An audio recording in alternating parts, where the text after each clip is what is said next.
محمد آفتاب ہیں سعودی عرب سے۔ جناب عزت مآب حضرت جی، اللہ کریم آپ کو صحت کاملہ کے ساتھ لمبی زندگی عطا فرمائے۔ میں عرصہ 2 سال سے سعودی عرب میں مقیم ہوں۔ اکثر دیکھتا ہوں کہ حرم اور مسجد نبوی میں لوگ نمازی کے آگے سے بلا تکلف گزر جاتے ہیں۔ رہنمائی فرما دیں کہ ایسی جگہوں پہ نمازی سے کتنا فاصلہ رکھ کر گزرنا چاہیے؟ بچے وہاں یہ فاصلوں کا حکم معطل ہو جاتا ہے۔ ٹھیک ہے۔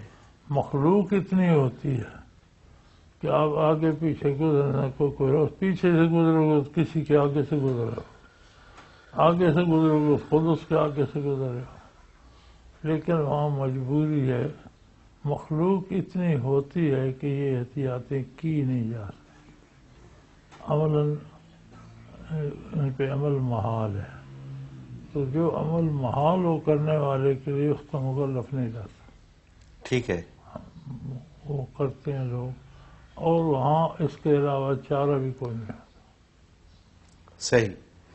اور یہاں کتنا فاصلہ رکھنا اور چاہیے؟ اگر نمازی امام کے پیچھے پڑ رہا ہے تو پھر تب نماز ڈسٹرب ہوگی جب کوئی امام سے آگے گزرے گا۔ اچھا، ٹھیک ہے۔ امام کے پیچھے کھڑا ہے اور ایک بندہ آ کر ساری صف سے آگے گزر کر دوسرے سرے پہ جا کھڑا ہوتا ہے تو وہ باطل نہیں ہوتی، صحیح صحیح، کیونکہ سب امام کے آگے سے گزرے گا، سب کی باطل ہو جائے گی، بالکل صحیح۔ کیونکہ وہ بندہ خود تو نہیں، امام کی قیادت ہے، بالکل ٹھیک ہے۔ امام کے پیچھے سے کوئی ساری صف سے گزر کے کوئی فرق نہیں پڑتا، صحیح ہے۔ اور زیادہ سے زیادہ فاصلہ جو ہے وہ کم از کم 3 گز ہونا چاہیے، 3 گز، ٹھیک ہے 9 فٹ۔ ٹھیک ہے۔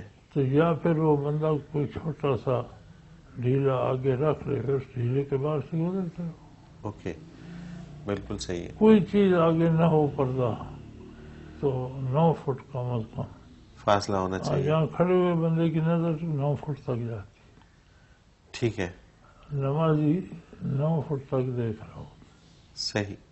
اس سے آگے اس کے آگے ختم ہو جاتی، تو ٹھیک یا ہے۔ تو کوئی آگے سترہ رکھ لو، چھوٹا سا پتھر یا لکڑی گاڑ لو، پھر اس کے بعد سے کوئی بھی گزرتا ہے۔